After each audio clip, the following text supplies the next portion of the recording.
অবশেষে পরীক্ষায় বসতে চলেছে মাধ্যমিক পরীক্ষার অ্যাডমিট কার্ড না পাওয়া পরীক্ষার্থী শুভ রায়।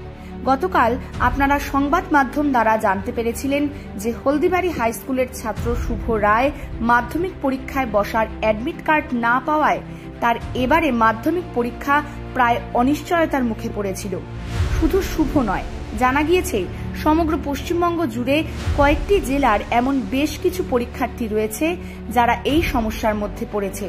3 দিন বাদেই মাধ্যমিক পরীক্ষা, সেখানে অ্যাডমিট কার্ড না পাওয়ায় নিশ্চিতভাবেই দুশ্চিন্তায় পড়েছিল সেই সব পরীক্ষার্থী এবং তাদের পরিবার। কলকাতা হাইকোর্টে অ্যাডমিট সংক্রান্ত একাধিক মামলা হয়েছে গত কয়েকদিনে। বৃহস্পতিবার বিচারপতি বিশ্বজিৎ বসুর বেঞ্চে ছিল সেই মামলার শুনানি। এখনো পর্যন্ত যে সকল মাধ্যমিক পরীক্ষার্থী অ্যাডমিট কার্ড পায়নি তাদের জন্য অবিলম্বে অ্যাডমিটের ব্যবস্থা করার নির্দেশ দেন বিচারপতি। হাইকোর্টের আরও নির্দেশ, আগামী 9 তারিখের মধ্যে পরীক্ষার্থীদের বাড়িতে পৌঁছে দিতে হবে অ্যাডমিট কার্ড। ফলে বৃহস্পতিবার সন্ধ্যা 6টা থেকে আগামীকাল দুপুর 2টো পর্যন্ত মধ্যশিক্ষা পর্ষদ তাদের পোর্টাল ওপেন রাখবে।